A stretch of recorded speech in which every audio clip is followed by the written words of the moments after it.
With Belisarius Prime coming into the game very soon, I want to talk about the updated tier list for Calvary in 2024 and what your investment guide should be when he gets into game. If you guys are new here, this is Gainz Gaming. We make Rise of Kingdoms content, so make sure if you are not already, you subscribe to the channel for more Rise of Kingdoms content.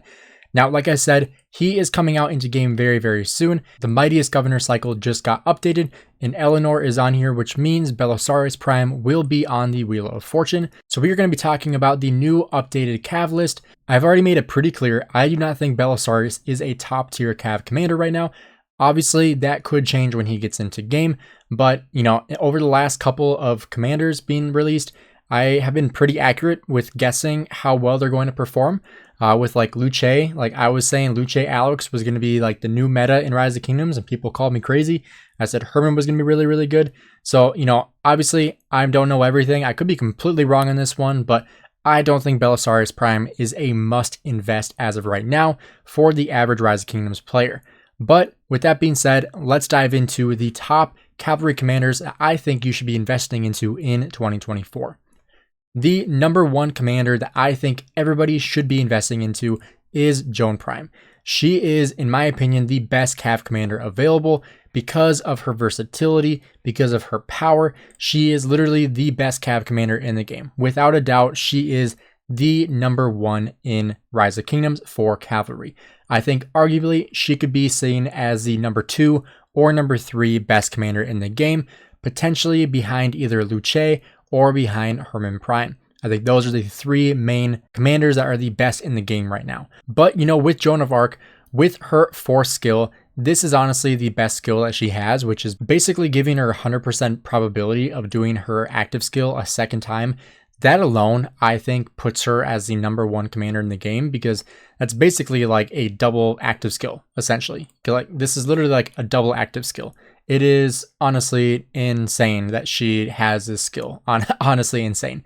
But she is by far the number 1 commander that you should be investing into for Cavalry. The second one, this is where it gets controversial, because I've made videos on this and I've seen other people make videos on the exact opposite. But personally, I think Huo Qubing is the number 2 Cav commander to invest into. So if you had to choose for one Cav march in the open field, I think that one Cav march is Huo Qubing primary and Joan Prime secondary. I think that is the best Cav march in the game that you can use because of Huo Qubing's ability in the open field, because of his insane active skill, his march speed reduction. I think overall this is the best Cav march in the open field if you were to only run one. But, obviously most people run more than one Cav march, which brings in more commanders, obviously. But I think Huo Qubing is easily the number 2 commander that people need to invest into. I think Huo Qubing and Joan Prime, you see it with like 1960, with 1093. These are the pairings people use in the ruins. When you can only bring one march in the ruins, they're using Huo Qubing and Joan Prime, they're using Herman and Zhuge Liang, and they are using Scipio and Luce. Arguably the 3 best pairings in the open field. If you were to run 3 pairings, those are your 3 pairings. So Huo Qubing and Joan Prime, the number 1 Cav march in the open field available, but obviously people typically use more than one Cav march. So we are going to show the number 3 Cav commander in the field, and that is Nevsky. I think that one is pretty inferred that he is the number 3 commander for Cavalry, because obviously people think that it's either Huo Qubing or it's Alexander Nevsky as the number 2. So I think this is very close. I made a full dedicated video of these 2 commanders and kind of comparing their skill kits and kind of sharing my whole take of like why I think Huo Qubing is a better commander than Nevsky. Not only because he's more new, but also because of his skill kit. I think that he just has a slight edge over Nevsky and has more longevity in that way. However, Nevsky is still one of the best commanders in the game that I do think people should be investing into. I think realistically, people should have 2 Cav commanders in the open field if they are running more than 3 marches. I think once you get to 4 marches, I think you're running at least 2 Cav pairings in the open field. So then Nevsky is brought into the picture. Now, this is where it gets kind of tricky, because I was hoping that Belisarius Prime was going to be a replacement for William. And that is not the case, because Belly is a single target damage commander. He is better for, debuffing, for surrounding things, for swarming, and, honestly, just stuff that the average player isn't really doing. He's obviously going to be very good at killing farmers, which, you know, that's what regular Belisarius was really good at too. But honestly, not everyone's doing that. Very few people are going to be spending the time killing farmers. So if that's not you, you probably don't really have a really spot for Belisarius for the open field.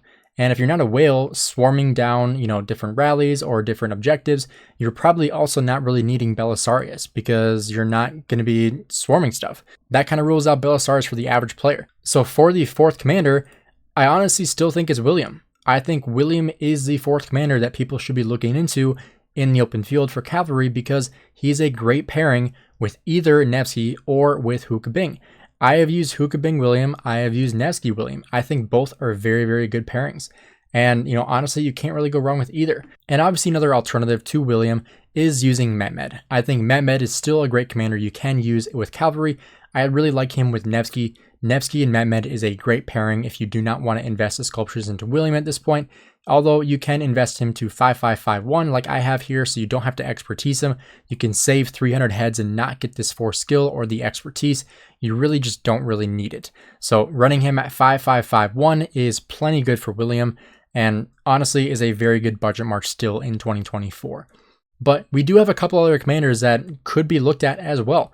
Obviously you have Justinian. He is a rally commander that can still be used in the open field. He still is very viable for the open field. Obviously, he's better for rallies, but you can still use him.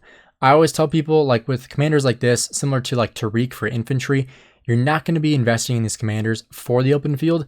The only way you're going to invest in them is if you are a rally lead. And then you can also use them in the open field on top of being a rally leader. Another similar one is Henry. Henry for archers is very similar as Justinian and as Tariq for cav and infantry. And then also, you still have Attila, you still have Takeda, you still have XY. These are all commanders that are still viable in the open field. Granted, they're not as good as they used to be, but they are still viable. And Attila and Takeda just got new museum buffs, so if you have not unlocked those and you use them, you probably should do that. I know Shappy is also going to be posting a video here soon.